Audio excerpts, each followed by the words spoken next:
Pinahirapan ng babae sa panliligaw, pero hindi sumuko ang lalaki hanggang makamit ang kanyang pag-ibig.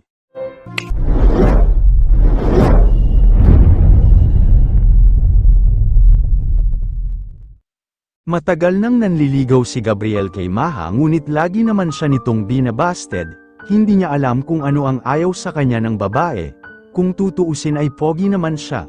Maraming ang babae ang nahuhumaling sa kanya maliban na lang yata kay Maha. Bakit ba ayaw mo sakin?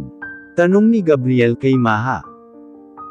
Ayoko kasi sa mga lalaking kagaya mo, sagot ni Maha. Iyon lang? Bakit naman ayaw mo sakin? May kulang pa ba sakin? Gwapo naman ako. Basketball player. May six-pack abs. Halos perpekto na nga ako. Ano ba ang inaayawan mo sa akin? Tanong ulit ng lalaki. Iyang ugali mong daig pa ang bagyo. Kaya pwede ba, Gabriel, tantanan mo ako dahil hindi ko kailangan ang pagiging perpekto mo sa sarili, wika ni Maha. Nagsasabi lang naman siya ng totoo. Bakit nagalit sa kanya si Maha? May mali ba sa sinabi niya?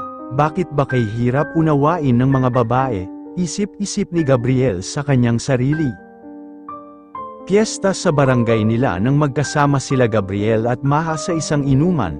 Alam ng mga kabarangay nila na mahal ng lalaki ang babae kaya ginawa tuloy silang pulutan sa kantsawan, nginingitian lamang yun ni Maha at hindi pinapansin at ganoon din naman si Gabriel. Hindi inaalis ng lalaki ang tingin niya kay Maha dahil nag-aalala siya rito. Maganda si Maha at aminado siyang maraming may interes dito. Kaso ay isnabera at masungit ito. Lahat ng nanliligaw sa kanya ay binabasted niya. Si Gabriel nga lang ang nagtsatsaga kay Maha. Hindi rin ito alam kung bakit marami namang mas maganda pa rito. Maha, lasing ka na kaya umuwi na tayo, yaya ni Gabriel sa babae. Nakikita niya kasing panay na ang ngiti ng babae at kanina pa niya napapansin si James na nagpapakyut dito at mukhang may iba pa yatang binabalak ang lalaki dahil panay himas din ito sa binti ni Maha. Ako na ang maghahatid sa kanya, Gabriel, presinta ni James. Ako na, James, mas may tiwala ako sa sarili ko kaysa sayo, agad na wika ni Gabriel. Halika na, Maha, sindak niya sa babae. Hindi, biglang nagalit ito sa kanya kasi pakialamero siya. Ayaw niya lang na mapamahak ito at masama sa babaeng nadali ni James. Naguguluhan man si Maha ay wala itong nagawa kundi ang tumayo at sumama kay Gabriel. Nagpaalam si Gabriel sa mga kaibigan nila upang may hatid na niya si Maha.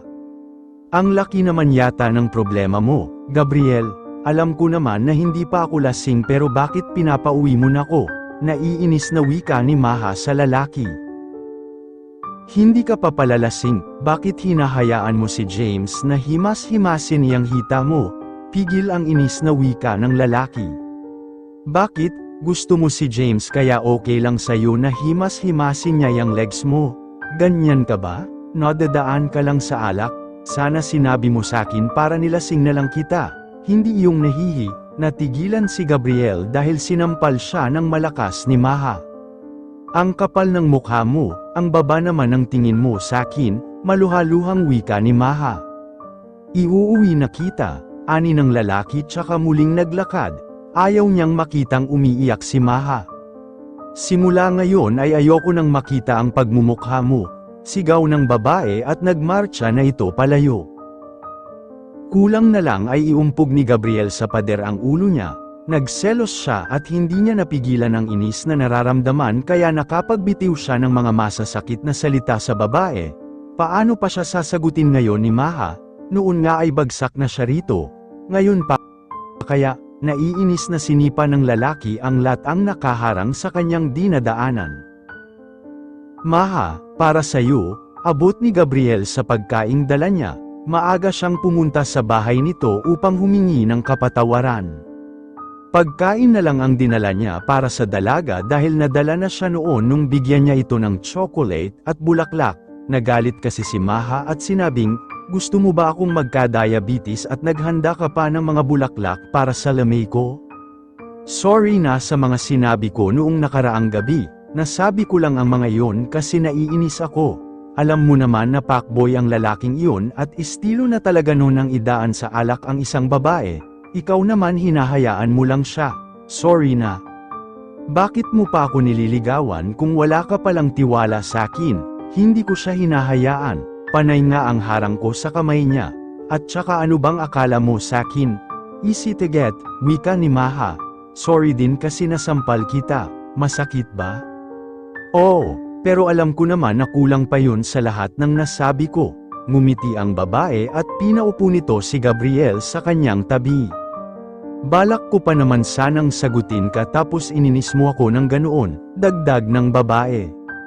Sorry na kasi, hindi ko na yon uulitin. Kung ikaw kaya ang magselos sa tingin mo ba makokontrol mo ang emosyon mo?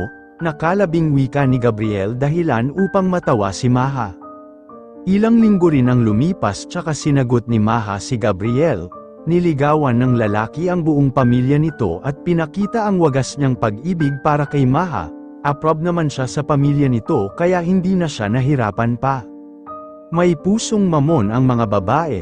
Pinapahirapan ka nila pero hindi nila nais na sumuko ka. Gusto lang nilang patunayan kung tunay ba talaga ang hangarin mo sa kanila. Mahirap ispilingin ang mga babae pero kapag nakuha mo na ang tiwala nila ay daig mo pa ang nanalo sa loto sa sobrang swerte.